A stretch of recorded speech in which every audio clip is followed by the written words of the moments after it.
The scene opens with 8 candidates, each nervously preparing for a final hiring exam for the corporate job of their dreams, gathered in a dimly lit room filled with uniform tables and monitored by cameras. Some offer encouraging words to themselves, while others adjust their appearances, trying to mask their anxiety. Before we continue, I'd like to recommend Matt Parr's course for growing on YouTube. It helped me monetize several channels and earn over $10,000 from them. If you're interested, just click the link in the description and check it out. I guarantee you won't regret it. It's definitely the best investment I've ever made in my life. As they settle into their seats, the tension escalates when an armed guard enters, followed by a man who simply introduces himself as the Invigilator. He apologizes for the hardships they faced to get to this room, congratulates them on passing all the previous hiring processes, and reveals that this final test will determine if they get the job. And don't forget to subscribe to the channel and leave a like on the video. It helps me a lot. He describes a bizarre rule. No federal law applies inside the exam room. Only the law of the exam matters. Communication with the guard or the invigilator is prohibited, and anyone who spoils their paper or leaves the room will be disqualified. With that, he starts the timer and leaves. The candidates turn over their papers, only to find them completely blank.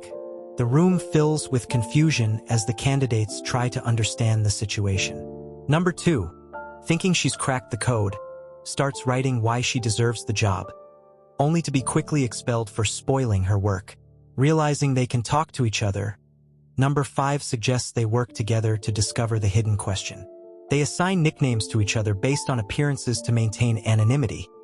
Deaf for the silent one, and descriptive names like brown, black, white, blonde, brunette, and dark. Their initial attempts to reveal a hidden question using the lights fail. A plan to turn off the lights and activate the emergency black light also produces no results, leaving them more frustrated and running out of time. In a desperate brainstorming session, White decides to experiment with number 2's disqualified paper. Despite several bizarre attempts, including urinating on it, no question emerges. A heated argument breaks out between Black and White, abruptly interrupted by Deaf, who starts sobbing and speaking in French, claiming the paper reflects their images. This peculiar behavior is dismissed as the group spirals into a frenzy of accusations and crazy theories. Brown suggests they are part of a sadistic betting program for the company's board members, a theory met with skepticism but further fueling their paranoia. Brunette, revealing she already works for the company, insists that the notoriously hands-on CEO wouldn't waste time watching them. Ironically, in their quest for the elusive question, the candidates overlook the simplest solution, reminiscent of the famous film The Matrix, where sometimes the answer is right in front of us, obscured by our own expectations. A curious fact about the 2009 film Exam is that it was shot in just 17 days, a testament to its intense and claustrophobic atmosphere. If I were in their place, I certainly wouldn't resort to bodily fluid theatrics. Perhaps some calm observation and logical deduction would have served them better.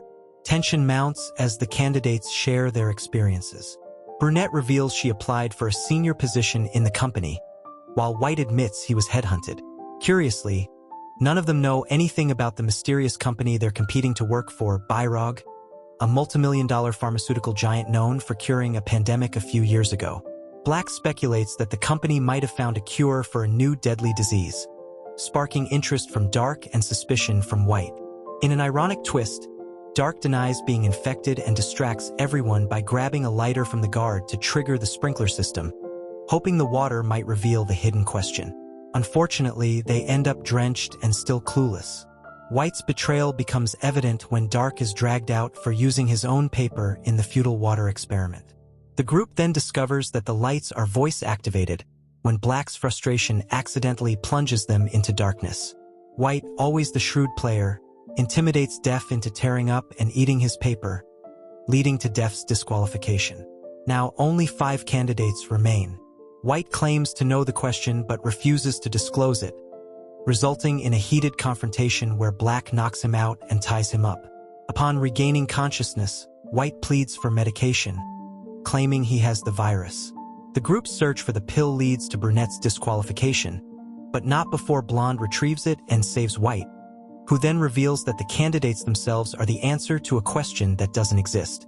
As tensions peak, White grabs the guard's gun, only to discover its fingerprint locked. Using the guard as a pawn, he forces the remaining candidates to leave, paving his way to victory. Brown and Blonde comply, but Blonde cleverly shouts to turn off the lights, plunging the room into darkness and causing White to fire blindly. When the lights return, Black lies seemingly dead, and White's premature celebration is cut short when he is disqualified for speaking to the Invigilator. The twist? Def altered the timer, revealing himself as the disguised CEO. Blonde, the last one standing, discovers the true question was if they had any questions at the start. Her simple no seals her victory. In a final twist, Blonde initially rejects the job offer, criticizing the company's brutal methods. The Invigilator reveals that Black is not dead. The bullet was a healing capsule, a showcase of Byrog's new miracle drug. Blonde reluctantly accepts the position, perhaps resigned to the reality that in this corporate dystopia, the game is rigged from the start. If I were in their place, I certainly wouldn't resort to urinating on the paper or eating it. Sometimes the simplest observations are key. They certainly made some questionable choices throughout the exam.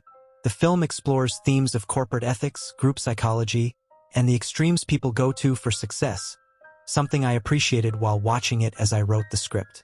I hope you enjoyed this, and I want you to watch this movie and tell me what you think in the comments. This exam reminded me of some tense ones I took in high school. Stay well, and I'll see you next time. And I gotta tell you, it was perfect.